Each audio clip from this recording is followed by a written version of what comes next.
And that takes us to the next presentation, which is by Thijs Geertsma. So Thijs, please step onto the stage and say your piece. Goedemiddag allemaal. Good afternoon. As you can see, my graduation thesis is called From Stepping on the Brakes Towards Whistling Your Way into Action. So reducing discrepancies in hazardous substances incident response. A bit of a strange subject in the context of fire safety, but it was touched upon by Steve Korber this morning, that decision-making on the part of firefighters is very important. So this is what I am going to discuss. So how did I start? Let me see. Professionals and evaluations often said that firefighting team immediately take action in the event of a fire, but they often step on the brakes in incidents with hazardous substances. The decision-taking process is slower. Very often they have to wait for a supervisor to take a decision. And in view of that, we asked the question as to how come? Why is it this case? Now, I would like to take you through my study. We can see that in the fire engineering organization, there's a change of view from hazardous substances accidents response to hazardous substance incident response. So how can a fire engineering organization act very efficiently? And that's the difference in action, behavior, decision-making in hazardous substance accidents, according to professionals, is an issue, but it was never actually proven. Which is why we asked the following questions. Raised the following question in the study. Does it exist, this alleged discrepancy in the response between firefighting and hazardous substance accidents response? And what are the factors that cause the discrepancy? And can we then perhaps reduce the discrepancy? And I did this by means of this model. And we looked at different theories, the classical safety aspects, decision-making strategy, time pressure, knowledge versus behavior, the influence or the impact of experience, but also in terms of psychology, we looked at risk perception, such as Slovich, and effective response. And these are negative emotions that go hand in hand with risk perception, and extended parallel processing model of Witte that actually says that as a person, what you do is you're looking for a certain action perspective or efficacy belief. We'll be discussing that in a moment. What did we do? We conducted a simulation study, and I invited 48 commanders, and they didn't know that we were going to conduct a study into accidents with hazardous substances. And we invited them for a study with decision making. We used a simulator, ADMS. This is a virtual world in which it is possible to play out incidents, and there's someone that walks around in this world can control the incident. So we had 48 participants, and we confronted them with 4 scenarios: a small fire, medium fire, fire with hazardous substances. And so what we did is we tried to do a comparison, a pair-by-pair comparison, a small fire compared to a small accident with hazardous substances. And we always compared fire and hazardous substance accidents response, and they had to be equal. So what we did is we measured this in a number of ways. We observed behavior, and before, during, and after we had the commanding officer fill in questionnaires, and I attempted to measure heart rhythm variations to get an effective response with a band around my chest, but unfortunately, we were not able to use those results. The factors that we measured were the dependent variables, time and decisions taken, and the decisions obviously let me see. I took this information from current educational material, and the independent variables that we looked at know-how and skills and the experience of commanding officers vis-a-vis the incident, risk perception, effective response. So this is the negative emotion, and the efficacy beliefs, and I'll discuss that later on, procedures and resources. And to give you an impression of what it looked like, I think we can start the footage and show you a video, actually, of how we did this, 48 times 4. There we go.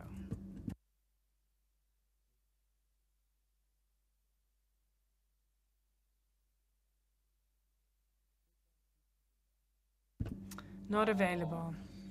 Well, anyway. So the commander's here.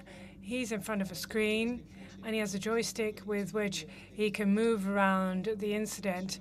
And we follow a scenario report, and we give him all the information that you would ordinarily also receive in an ordinary incident. And we have a director, a technical director, to operate the system. Someone for response is an experienced person who makes sure that the commanding officer that partakes gets all the information. And I conducted all the experiments as an observer. So what are the results? So let me just emphasize that we're going to go through this very quickly.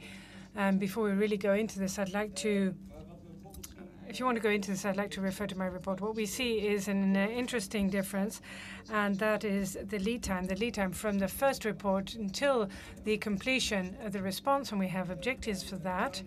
And in a small hazardous substance accident response, it takes 5 minutes longer and in medium incidents, about 3 minutes longer.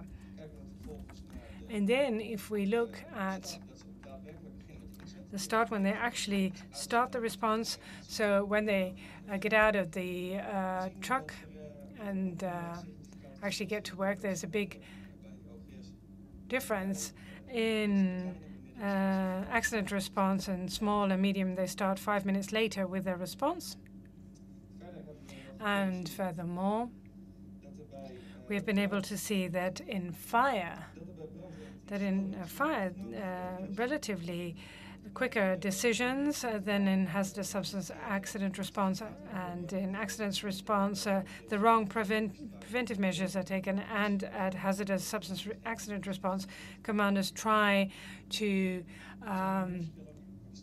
shift the blame to the officer on duty, for instance. I hear you laughing. I'm sure you'll be able to ask questions later on. Anyway, so at the very end of the experiment, we did some perception measurements. So what I did first is ask the commanding officer to assess his own skills, knowledge, experience, and the 4 main disciplines of the firefighting organization. They didn't know that it was about hazardous substance accidents response. And this is the response. And we then asked them about their knowledge, skills, and experience vis-a-vis hazardous substance accident response. And they all say, well, not much going on, and they've been well trained in all these respects and have quite a bit of experience. Well, that rang a bell. And then we looked at risk perception. Risk perception is defined as the degree in which, or the risk or chances that a risk would take place. And this consists of 2 parts: seriousness, for instance, the seriousness as assessed by a person, and chance that the commander and or his staff would become a victim of the incidents. And risk perception, obviously, this leads to risk perception, and risk perception will lead to effective response. The negative emotions, panic, fear, stress, anything that impedes you from taking action. And then we looked at efficacy beliefs. Everybody is looking for a certain action perspective when facing a certain risk. And efficacy beliefs is the degree to which someone believes, or the extent to which someone believes that his actions will be feasible and useful. And so if you're facing a risk, everybody asks themselves the question, am I capable of acting, and is my action, will it have an impact? I forgot something in the previous slide.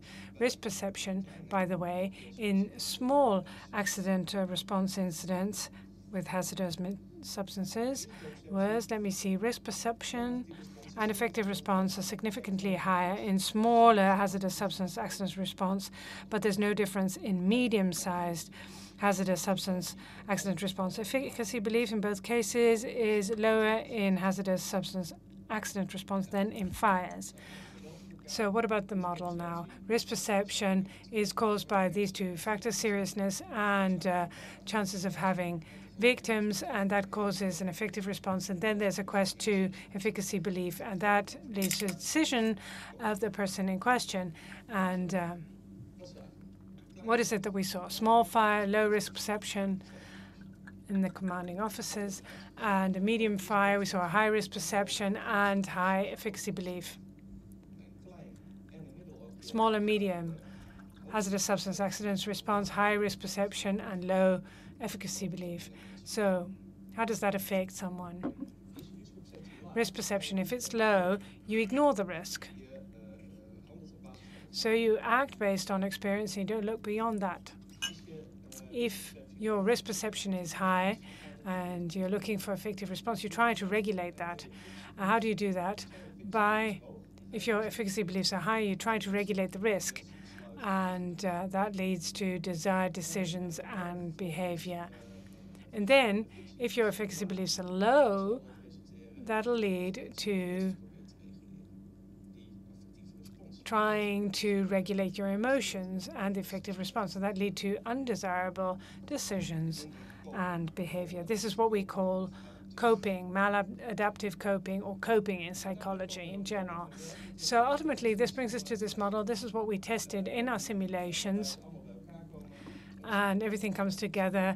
The model at the bottom is what we just discussed, training, deployment.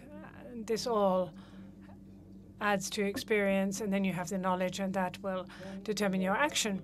Conclusions. Unfortunately, we were able to draw some conclusions. And obviously, there were many differences between fire and hazardous substance accident response. That was to be expected, but we had never been able to identify it in a study. I don't have to go through them all, but you'll find them in the report. But a number of things.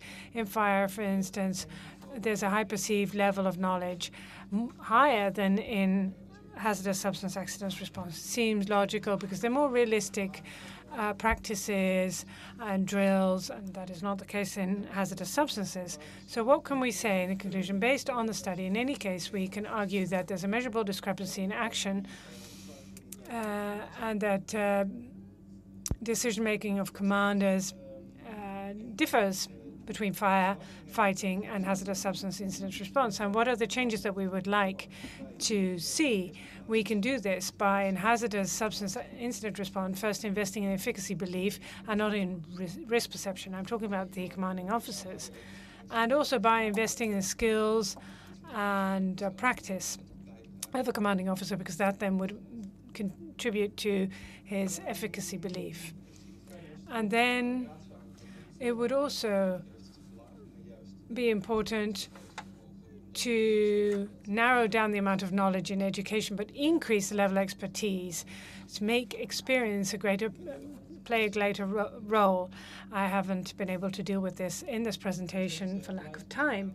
And this led to a number of recommendations, a number of recommended interventions, particularly in the field of training, practice, and practice, along with procedures and resources, of course.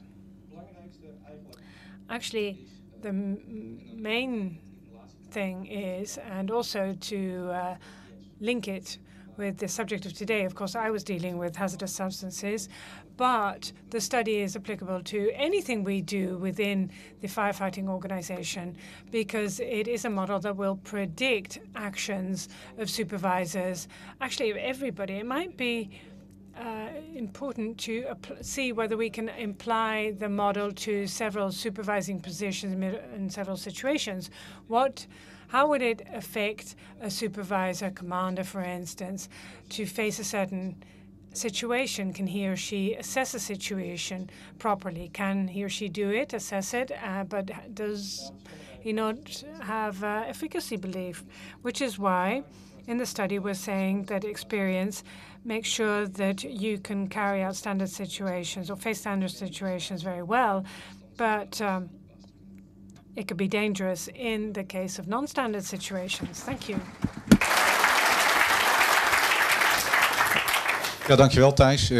Thank you, Thijs.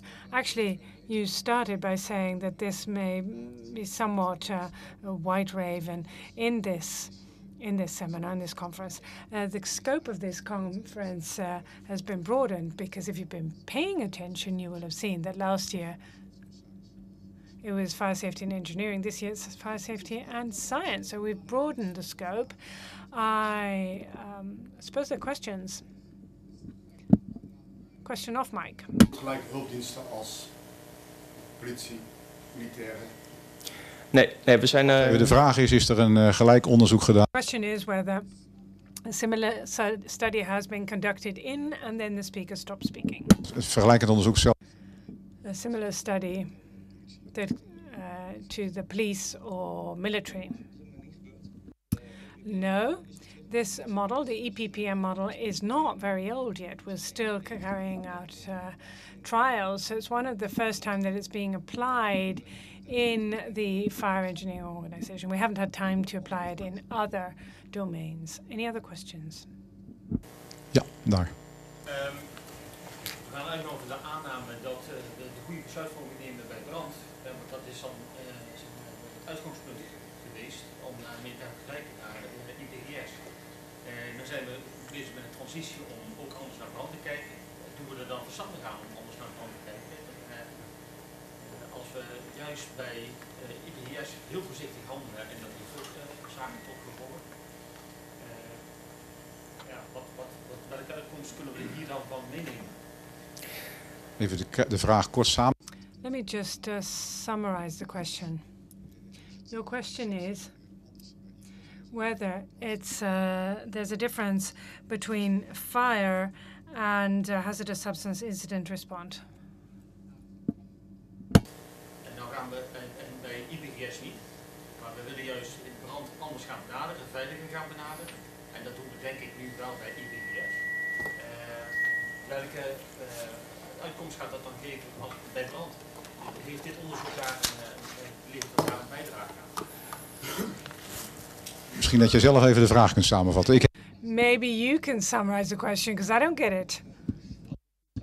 Well, if I'm not mistaken, your question is whether the model can also be applied to firefighting. And since my point of departure is that firefighting, we're already doing a good job, I compared that to hazardous substance incident response. I did the assumption that as firefighters, we are masters in fire. The problem, however, is in hazardous substance incident response. If we look at how to apply the model, I never said that we were getting A's in firefighting. I never want to say that. That's why I said that in the conclusion, that we should also look at risk perception and efficacy belief in fires or firefighters, and also to look at experience of firefighters. Because only then, once you've studied that, can you determine and identify what you need to invest in. I said that in hazardous substance incident response, we have to look at efficacy belief.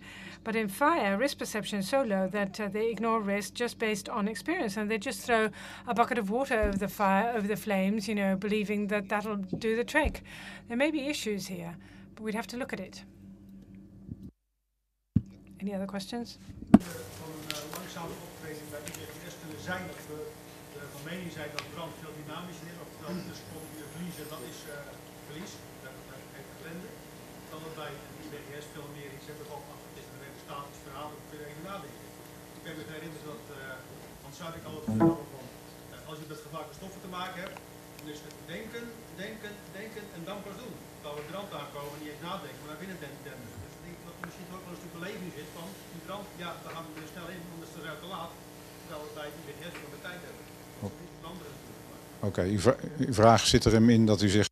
Well, actually, your question boils down to the fact that fire scenarios are more dynamic than hazardous substance scenarios. And isn't that one of the causes that there's a discrepancy in action? I would never venture to say that hazardous substance scenarios are less dynamic than fires. If you just look at the scope of the effect, well, that's a perception. But nonetheless, I wouldn't venture to say this. And I don't really think, well, it's tricky. Of course, you can't say that it has an impact, but I specifically looked at one thing, but I can hardly say anything about something else, especially based on what is known, because we don't really know very much in firefighting organizations about decision-making. Did you look at physical effects in hazardous substance incidents? You have fires, but sometimes there's no fire. The hazardous substances seep through, but you don't really see a big physical effect. Well, what we looked at is that hazardous substances have a certain impact on risk perception, and that the physical aspect of the yellow cloud, for instance, will affect or impact the risk perception, and we did look at that. Last question at the very back.